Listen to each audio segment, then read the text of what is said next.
Atar kencing, atar kentut, atar kencing, atar kentut, berak berak, atar kencing, atar kentut, atar kencing, atar kencing, atar kentut, atar kencing, atar kentut, berak berak. Oke, assalamualaikum warahmatullahi wabarakatuh. Saya Alfikiansa dari Fakultas Ilmu Komunikasi dengan matkul Pancasila. Saya ingin mempresentasikan tugas saya tentang Pancasila. Pada itu pasal-pasal dari 5 pasalnya. Oke, lanjut. Yang pertama itu pasal ketuhanan yang Maha Esa. Pasal 28E ayat 1, setiap orang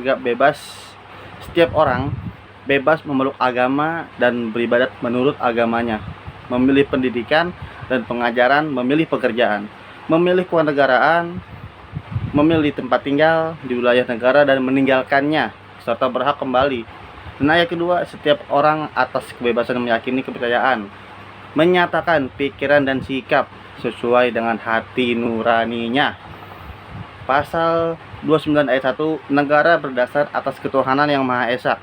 Ayat 2, negara menjamin kemerdekaan tiap-tiap penduduk untuk memeluk agamanya masing-masing dan untuk beribadat menurut agamanya dan kepercayaan itu. Lanjut.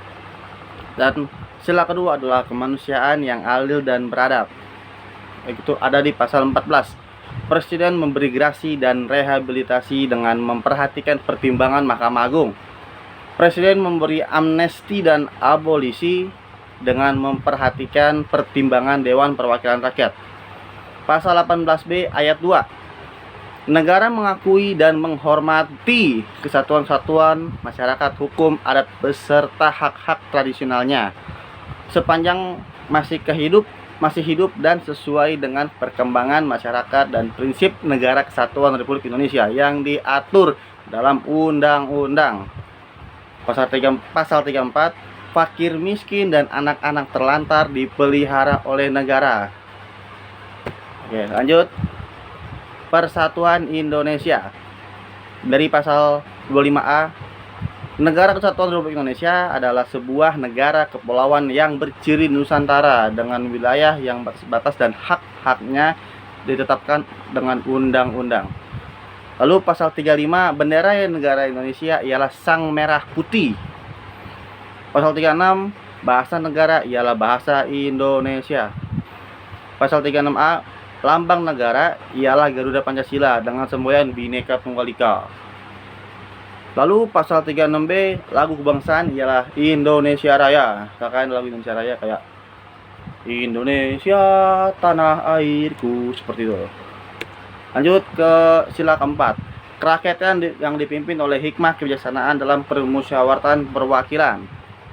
Nah, itu dari pasal 6 ayat 2. Presiden dan wakil presiden dipilih oleh Majelis Permusyawaratan Rakyat dan suara yang terbanyak, artinya demokrasi ya. Pasal 19, yang pertama, anggota Dewan Perwakilan Rakyat dipilih melalui pemilihan umum, kayak calon legislatif itu kan, seperti itulah. Nah, yang kedua, susunan Dewan Perwakilan Rakyat diatur dengan undang-undang. Dan yang ketiga, Dewan Perwakilan Rakyat bersidang sedikitnya sekali dalam setahun. Lalu yang terakhir adalah yang kelima, keadilan sosial bagi seluruh rakyat Indonesia dari pasal 33 ayat 3. Bumi dan air dan kekayaan alam yang terkandung di dalamnya dikuasai oleh negara dan digunakan untuk sebesar-besar kemakmuran rakyat. Dan pasal 34, fakir miskin dan anak-anak terlantar dipelihara oleh negara. Seperti itu. Nah, kenapa negara membuat Pancasila? Karena Pancasila dijadikan sebagai dasar negara karena memang sesuai dengan jiwa bangsa Indonesia. Lalu di era globalisasi, Pancasila berusaha menerobos sebagai pedoman pemantapan mental kaum milenial serta dapat diimplementasikan dalam kehidupan berbangsa dan bernegara. Arti penting Pancasila sebagai dasar negara Indonesia adalah bahwa Pancasila merupakan dasar negara yang dijadikan sebagai pedoman bertingkah laku baik dalam kehidupan masyarakat, berbangsa maupun bernegara. Sebagai dasar negara, Pancasila menjadi dasar atas seluruh pasal-pasal yang terdapat dalam Undang-Undang Dasar 1945. Oke, hanya itu yang bisa saya sampaikan. Allahumma fiq ila aqwamit thoriq. Wassalamualaikum warahmatullahi wabarakatuh.